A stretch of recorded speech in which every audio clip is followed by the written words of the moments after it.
Bendiciones, amados hermanos, en esta mañana. Feliz día estén teniendo todos, por la gracia del Señor, nuevamente para compartir su palabra. Llamo su atención en esta mañana al primer libro de la Biblia, Génesis, en su capítulo 6 y versículo 5.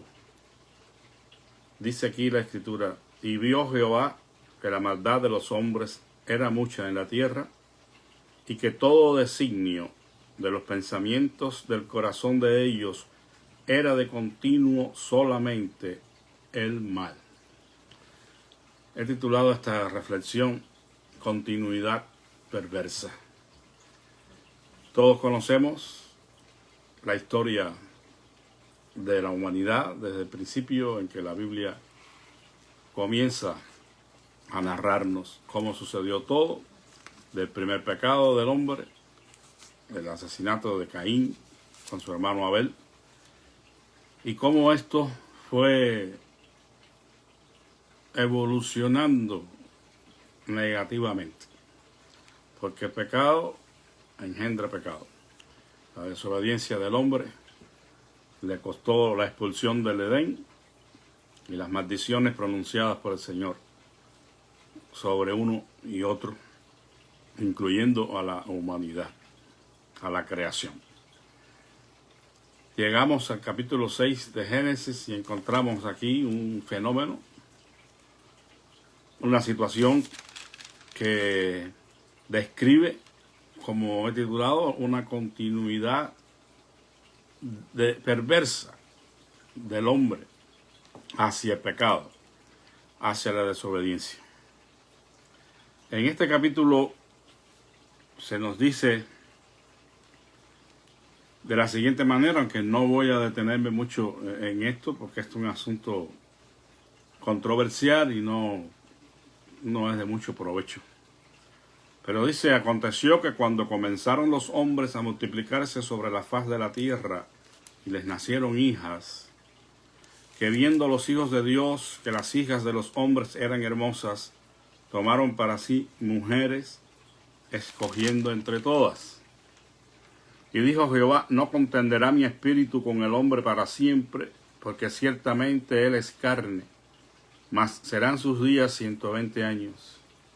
Había gigantes en la tierra en aquellos días, y también después que se llegaron los hijos de Dios a las hijas de los hombres, les engendraron hijos. Estos fueron los valientes que desde la antigüedad fueron varones de renombre. Y el versículo que escogimos para la meditación: y vio Jehová que la maldad de los hombres era mucha en la tierra, y que todo designio de los pensamientos del corazón de ellos era de continuo solamente hacia el mal. Bueno, para que no quede la duda, solamente voy a mencionar en estos primeros versículos del 1 al 4, encontramos uno de los pasajes más discutidos del Antiguo Testamento.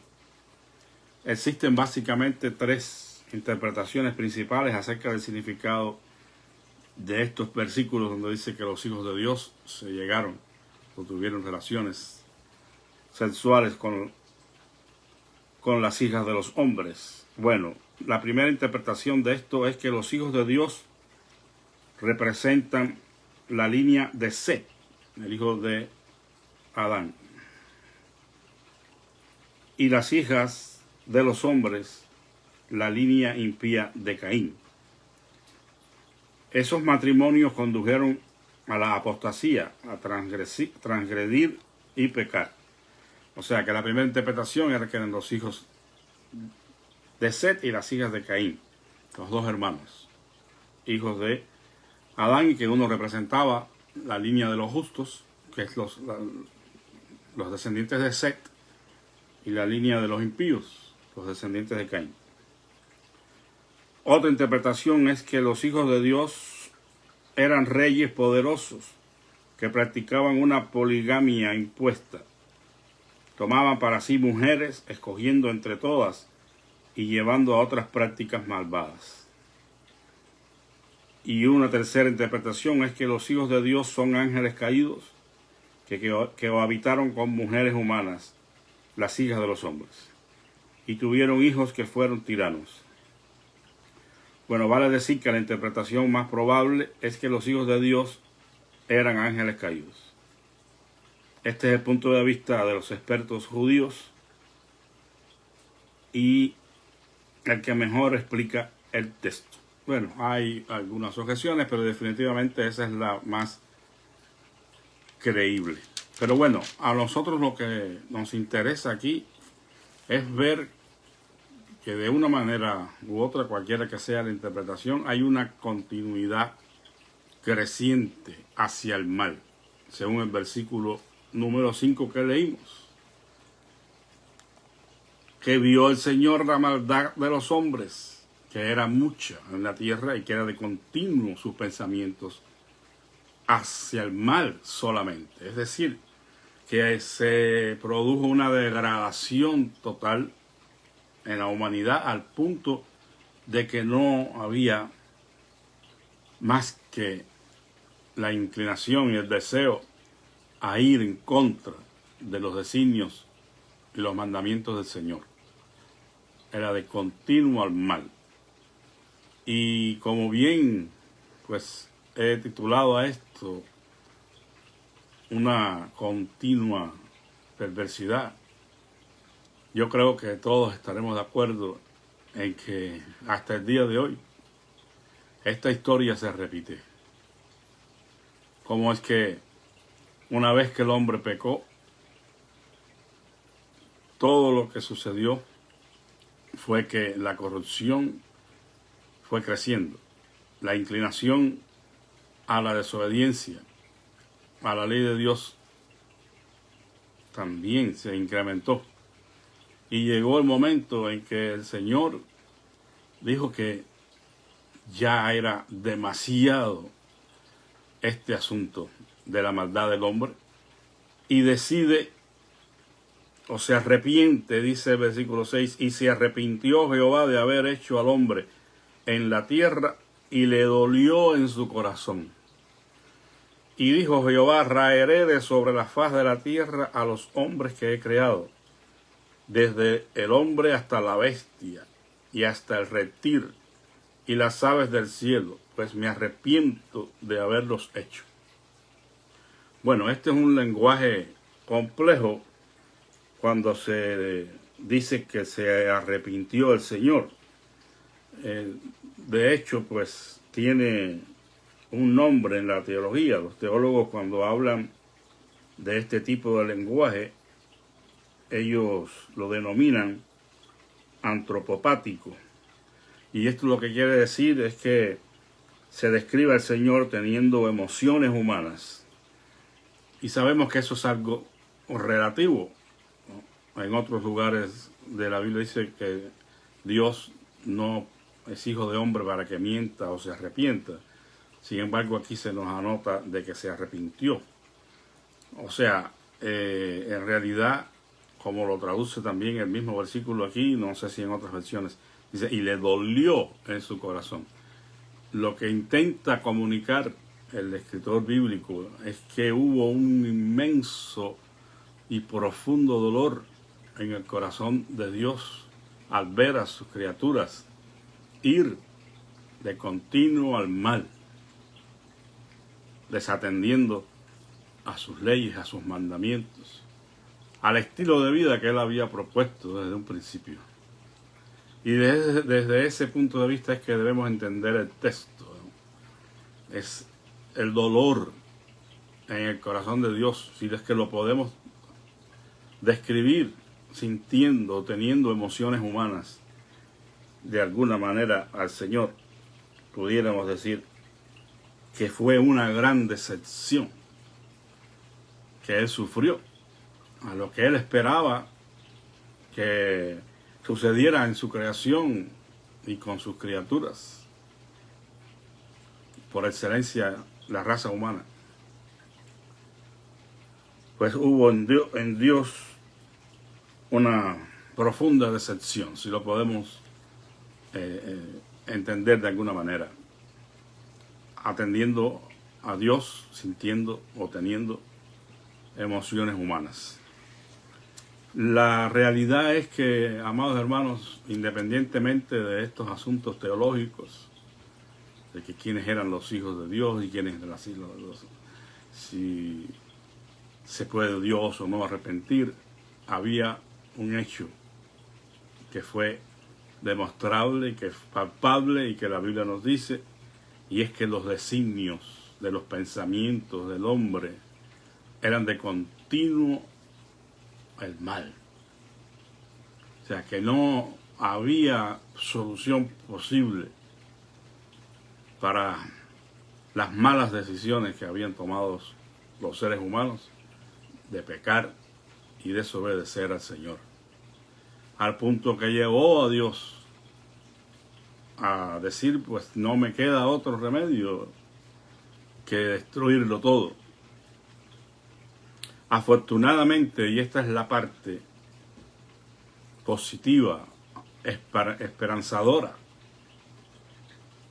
que encontramos aquí en este pasaje y que ha sido el punto de partida, vamos a decir, para de alguna manera mantener las esperanzas en el Señor, es que, como dice el versículo 8, pero Noé halló gracia ante los ojos de Jehová. Esto representa un marcado contraste entre la inmensa mayoría o la totalidad de la raza humana, exceptuando a Noé, que había escogido ir de continuo al mal. Hubo un hombre que halló gracia ante los ojos del Señor.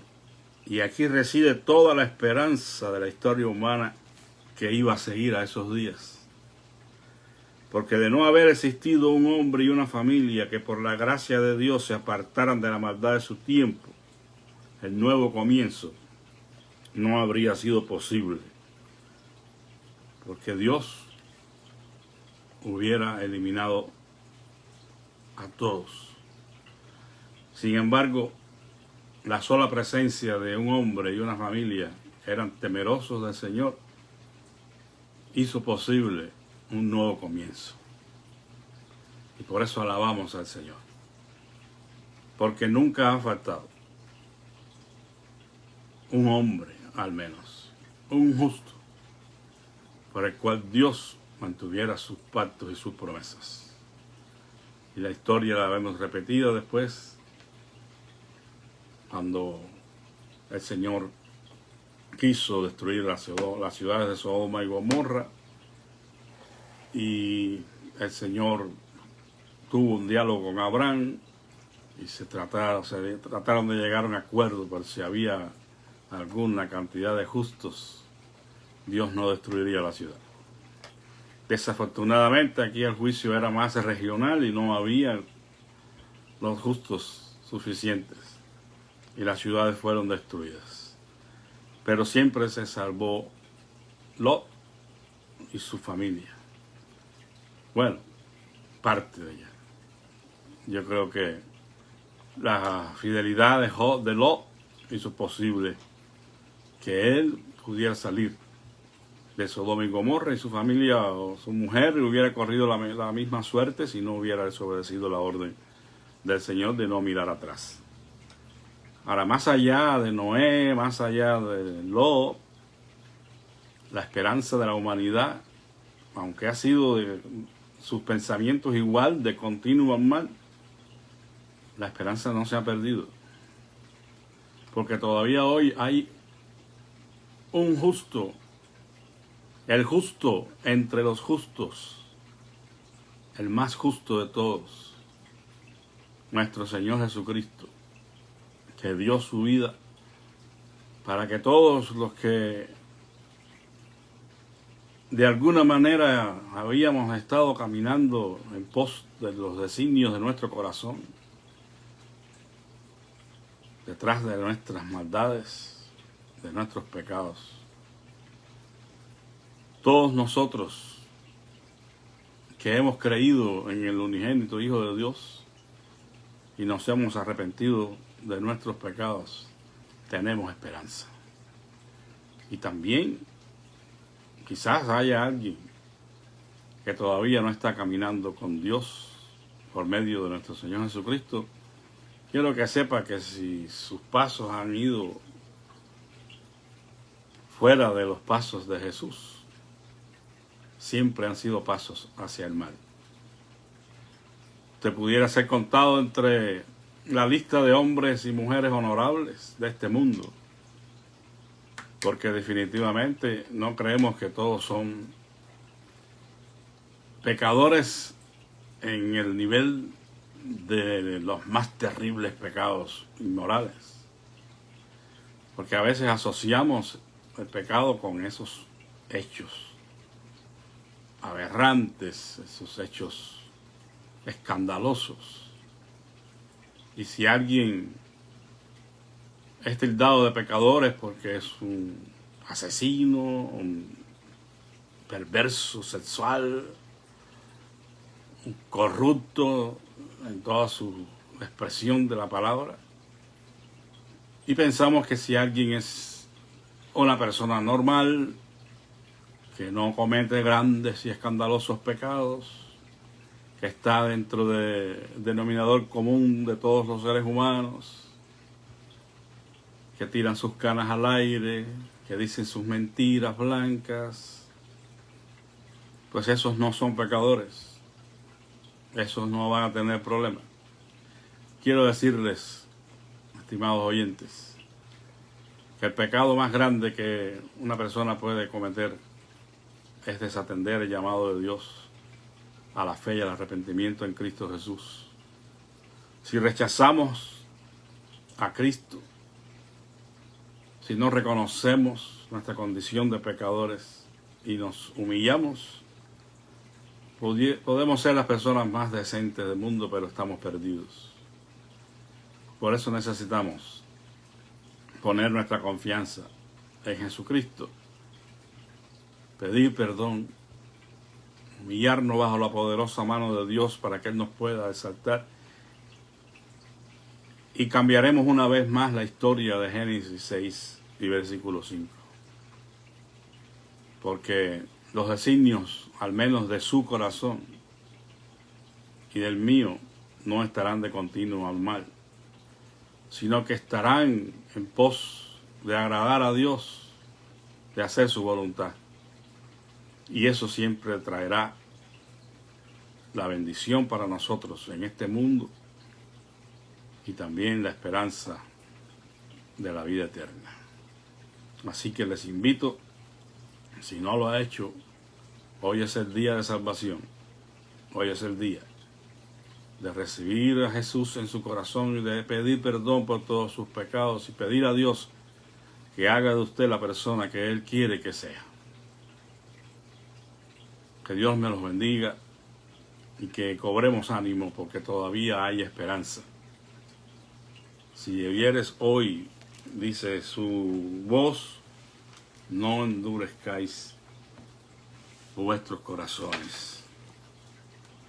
Bien, amados hermanos, queremos orar, seguir intercediendo por las necesidades de nuestros hermanos. Y bueno, pues no se ha publicado nada más. No sé cómo habrá salido nuestro hermano Elías Betanzo de su operación. Tampoco he sabido de Fructuoso. Hoy era la operación. Espero que el Señor esté glorificando su nombre en la vida de Fructuoso Rodríguez. Y bueno, pues gracias a Dios, nuestro pastor Ted Flores también se está recuperando bien. Y por esas cosas bendecimos el nombre del Señor, que definitivamente escucha nuestras oraciones.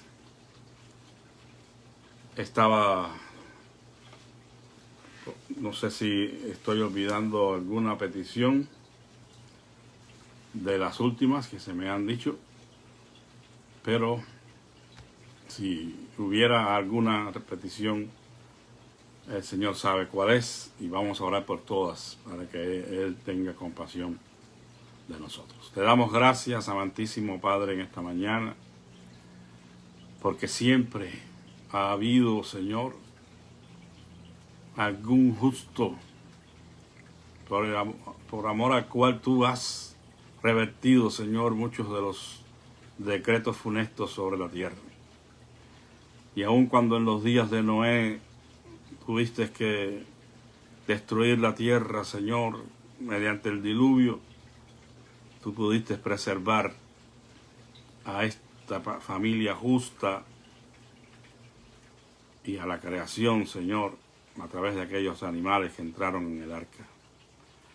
Gracias porque un nuevo día surgió para la humanidad y hasta hoy subsiste por la gracia y la misericordia tuya y por esos hombres justos que hallaron gracia delante de ti. Quien por excelencia está entre ellos tu Hijo amado, nuestro Señor y Salvador Jesucristo. Gracias porque solo en Él podemos obtener tu gracia y tu favor, ser perdonados de nuestros pecados y ser sostenidos, Señor, en una relación contigo. En esta mañana seguimos rogando, Padre, por las necesidades de nuestros hermanos, que tú sigas extendiendo tu mano poderosa sobre el enfermo y ayudes en la restauración, Señor, de la salud de nuestros hermanos. Fructuoso Rodríguez, que ha de ser intervenido en esta mañana, Señor. Pedimos que tú te glorifiques en su vida y esta operación sea un éxito. Por nuestro hermano Ted Flores, que siga recuperándose bien, Señor, sin ninguna complicación. Por Ana Alfaro, Padre, que también ella haya encontrado mejoría y esté, Señor, ya libre de dolores. Gracias por el milagro que hiciste permitiendo su operación, Señor. Así pedimos por nuestro hermano Elías Betanzo, tu siervo, Señor. Esperamos que esté recuperándose, Señor, que todo haya salido bien con esta operación tan delicada a la que iba a ser sometido. Susténtalo, Señor, y levántalo, Padre. Así, Señor, por la petición de cada uno de mis hermanos en esta mañana, sé propicio, Señor. Respóndenos. Déjanos ver tu voluntad en nuestras vidas. Ayúdanos a esperar en ti, en tu fidelidad, Señor, porque tú eres fiel y verdadero. Sé con todos mis hermanos, en cada una de las iglesias, y los pastores, por el superintendente de distrito, por cada uno de ellos, que tu gracia, tu sabiduría esté, Señor, sobre sus vidas. Gracias te damos, Padre, en esta mañana por escucharnos. Oramos en el nombre y por los méritos de nuestro Señor Jesucristo. Amén. Que Dios les bendiga y la paz de Cristo sea con todos.